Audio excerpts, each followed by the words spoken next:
बिहार की कमान अब सम्राट चौधरी के हाथ होगी। वो बिहार राज्य के 24वें मुख्यमंत्री के रूप में शपथ लेंगे। वह बिहार के दूसरे ऐसे नेता हैं जो पहले डिप्टी सीएम रहे और अब सीएम बनने जा रहे हैं। इसके पहले कर्पूरी ठाकुर अब तक एकमात्र ऐसे नेता रहे जो पहले डिप्टी सीएम रहे और बाद में मुख्यमंत्री बने थे।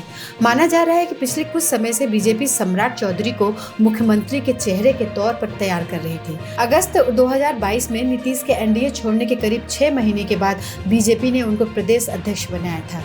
सम्राट चौधरी बीजेपी के ऐसे नेताओं में से हैं जो आरएसएस की पृष्ठभूमि से नहीं आते। इनका जन्म 16 नवंबर 1968 को मुंगेर के लखनपुर गांव में पार्वती देवी और शकुनी चौधरी के घर हुआ था।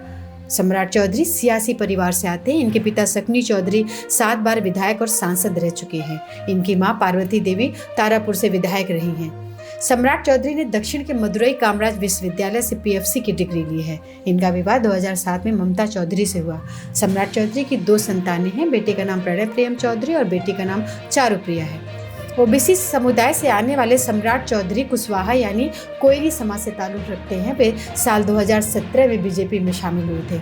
इसी साल मुख्यमंत्री नीतीश कुमार महागठबंधन से नाता तोड़कर एनडीए में शामिल हुए थे। तब सम्राट चौधरी पंचायती राज मंत्री बने थे। 9 साल में ही सम्राट चौधरी भाजपा जैसी कैडर बेस पार्टी में मुख्यमंत्री पद तक पहुंच गए हैं। सम्राट चौधरी उस वक्त बीजेपी में शामिल हुए थे जब बीजेपी ने बिहार में ओबीसी को साधने की शुरुआत की थी। इनमें कुर्मी कोयरी वोटरों की भूमिका अहम होती है। चूंकि सम्राट चौधरी ओबीसी समुदाय से आते हैं, वो कोयरी वर्ग से ताल्लुक रखते हैं, तो वहीं नीतीश कुमार कुर्मी से। सम्राट चौधरी ने अपने राजनीतिक जीवन की शुरुआत राष्ट्रीय जनता दल के साथ की थी। हालांकि बाद में जनता दल यूनाइटेड में भी शामिल हो गए थे। उनके पिता शकुनी चौधरी सेना में जवान रहने के बाद राजनीति में आए थे और उन्होंने कांग्रेस के सदस्य के रूप में अपनी राजनीति की शुरुआत की थी। वो समता पार्टी के संस्थापक सदस्यों में से एक थे। उन्होंने भी लालू प्रसाद और नीतीश कुमार की पार्टी में कई बार पाला बदला। शकुनी चौधरी का नाम कुशवाहा समाज के बड़े नेताओं में शुमार है और वो खुद भी विधायक और सांसद रहे हैं। सम्राट चौधरी का सक्रिय राजनीति में प्रवेश 1990 में हुआ। हालांकि 1995 में उन्हें एक राजनीतिक मामले में 89 दिनों के लिए जेल जाना पड़ा था। शकुनी चौधरी ने साल 1999 बिहार में राबड़ी देवी की सरकार का साथ दिया था। हालांकि वो खुद उस वक्त सांसद थे। शकुनी चौधरी के सहयोग की वजह से आरजेडी की सरकार ने उनके बेटे सम्राट चौधरी को मंत्री बनाया था। उस वक्त न तो वो विधानसभा के सदस्य थे और न ही विधान परिषद के। बाद में उनकी उम्र को लेकर विवाद पैदा हो गया था और इसकी शिकायत चुनाव आयोग तक की गई थी। यह अपने आप में एक अनोखा मामला था जब राज्यपाल ने उम्र के विवाद में किसी मंत्री को उसके पद से हटाया था। उस वक्त सम्राट चौधरी की उम्र मंत्री बनने के लिहाज से कम पाई गई थी।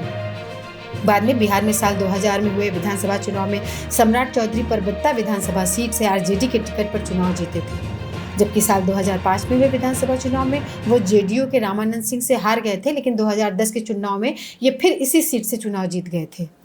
साल 2014 के लोकसभा चुनाव में जेडीयू के खराब प्रदर्शन की जिम्मेदारी लेते हुए नीतीश ने जीतनराम मांझी को मुख्यमंत्री बनाया था। जीतनराम मांझी के मुख्यमंत्री रहते जब नीतीश कुमार से उनकी खटपट हुई थी तो सम्राट चौधरी ने राजद के कुछ विधायकों के साथ मांझी का साथ दिया था। नीतीश कुमार जब एनडीए से अलग होकर राजद के साथ गए थे तब बीजेपी ने सम्राट चौधरी को प्रदेश अध्यक्ष बनाकर सत्ता में वापसी की जिम्मेदारी सौंपी। उस वक्त सम्राट चौधरी ने भी नीतीश को सीएम की कुर्सी से हटाने तक सिर पर मुरेठा यानी पगड़ी बांधे रखने का संकल्प लिया था। चौधरी के इस संकल्प की चर्चा बिहार के सियासी गलियारों में खूब होती रही। जब नीतीश ने फिर से एनडीए में वापसी की तो उन्हें डिप्टी सीएम बनाया गया। सम्राट चौधरी जिस कुशवाहा समाज से आते हैं, बिहार में उसकी आबादी जातीय जनगणना 2023 के अनुसार 4.2% है। बिहार में इस वर्ग की ताकत को देखते हुए साल 2014 के लोकसभा चुनाव में बीजेपी ने उपेंद्र कुशवाहा की पार्टी के साथ समझौता किया था। सम्राट चौधरी भाषण देने में भी काफी माहिर हैं। बातचीत में अपना दबदबा बनाकर रखना राजनीति में उनके आगे बढ़ने के पीछे एक बड़ी वजह मानी जाती है। जब सम्राट चौधरी को बीजेपी ने प्रदेश अध्यक्ष बनाया था तब सोशल मीडिया पर उनके समर्थक दावा कर रहे थे कि सम्राट बिहार में बीजेपी के योगी आदित्यनाथ बनने वाले हैं।